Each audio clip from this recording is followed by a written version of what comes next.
This is 5 on your side at 5. Focused on you. Tonight, a Hazelwood East High School student is in the hospital with a severe head injury after a gruesome fight. Right now, a shocking video of the fight is going viral online. One local leader says he wants to find ways to stop teen violence. Good evening, I'm Mike Bush. The fight happened on Friday, not too far from campus. Police say a 15-year-old girl is in custody in connection to the fight. 5 on your side will not be showing this video because of how graphic it is. Our Travis Cummings talked to a leader who says it should have never gotten to this point. It's not an easy sight. That's enough. The Urban League's VP of Public Safety and Community Response, James Clark, is reacting to a gruesome brawl involving Hazelwood East students. That's a glimpse into the mentality and the culture of our young people today.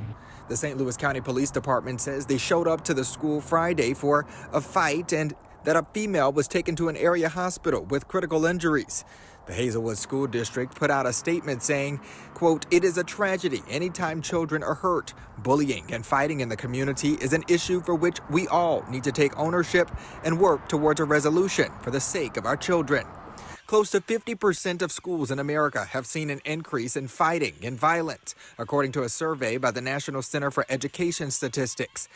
I talked to Clark about how these fights shape up. Because the social pressure is to be socially dysfunctional. Who can be the loudest? Who can be the most disruptive? Too often we set programs based on what honor roll students want and what honor roll students need. We've got to be able to go deep into the bowels. The Urban League is doing that through its low-income early childhood education program, Head Start, and the Reroute program for juvenile offenders. We call the young person twice a day. We do the school visits. We go to court with them. We help them find employment. To Clark, saving our youth begins at the root. Flood our neighborhoods with resources. Travis Cummings, 5 on your side. We continue to work to learn more about this story. We'll keep you posted as it develops. Well, the sun is setting a little later tonight, and it sounds like this week will also bring warmer temperatures. Weather First meteorologist Gary Frank is here with the Weather First forecast. Well, it's going to be nice that at least we can take advantage of some of that as we get those extra couple of hours after you get off of work at 4 or 5 o'clock and you want to enjoy some of the daylight. We're actually going to be able to do that. Right now, it's still obviously very sunny as opposed to talking about the sun setting in an hour. Let's wait for a couple now as we get full sunshine. Overall, though, there's not a cloud in the sky. You can look at rain and snow that's all settling into pretty much Quebec and anywhere in the Northeast. But for us, look what's behind it. Nothing. And that's what's headed our way for the next few days. Our wind will start to shift as we continue to look at temperatures that are warming up. You can see cooler spots, but 55 in Edwardsville, most spots in the mid-50s. We're not going to drop quite as much as we did this morning, but we've got another chilly night on the way with another warm-up and a few rain chances. We'll discuss that and also talk about how far we dip tonight and why it may be the coldest morning for the next week. All right, Gary. Workers at Greybar in Hazelwood are on strike. The union representing the warehouse workers started the strike after their latest labor contract was rejected last month. They are calling for pay raises and changes to health care coverage. Senator Josh Hawley visited team members on strike yesterday. He is urging Greybar to meet the union's demands. Earlier this month, Lucas Kuntz also visited the workers. He's the Democrat hoping to challenge Hawley this November. We reached out to Greybar for a statement on the ongoing strike. We have not yet heard back. We also asked Senator Hawley about the recent passage of the Radiation Exposure Compensation Act in the Senate. Despite President Biden already saying he'd sign the bill, RECA faces an uncertain future in the House of Representatives. Area Congresswoman Ann Wagner says she will do everything she can to get it signed into law, but she also warns that House Republicans will likely be unsupportive of the cost. On Friday, Wagner tweeted that she is working to add it to the House Appropriations bill. Hawley says he hopes that is a good sign for the future of the bill. Listen, it sounds like we're moving in the right direction there, but there need to be no excuses, no delays. She's voted for tens of billions of dollars in funding for Ukraine and other foreign wars. Who knows how much for corporations?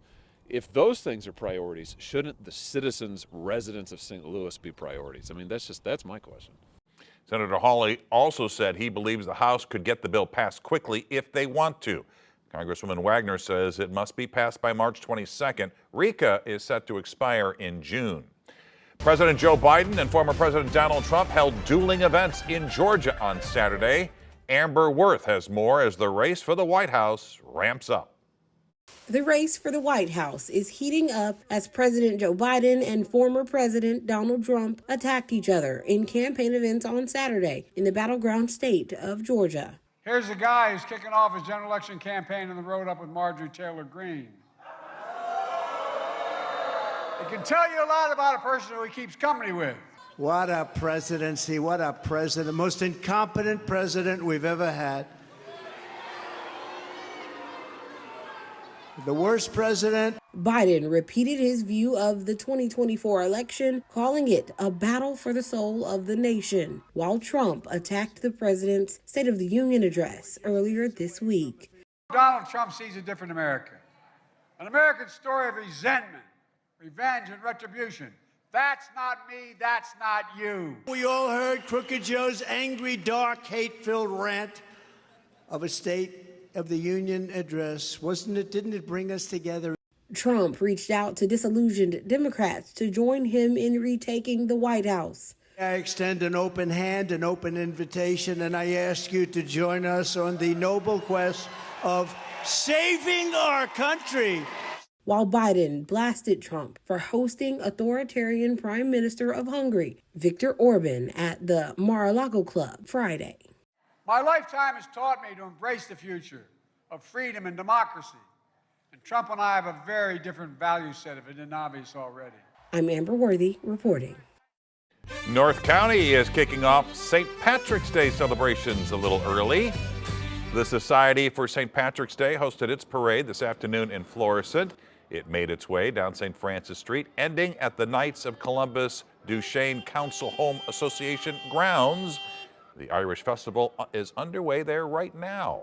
And today, dogs were the star of the show for celebrations in Dogtown. The Luck of the Paws Dog Costume Contest at Heavy Riff Brewing is a warm-up for the Hibernian Parade in Dogtown on St. Patrick's Day next Sunday. Pups were portrayed as leprechauns, shamrocks, and other Irish-inspired creations. As you can see, the competition was pretty fierce, but judges carefully evaluated each entry. You can watch the Hibernian Dogtown St. Patrick's Day Parade March 17th at 11 p.m. We'll stream it on 5+.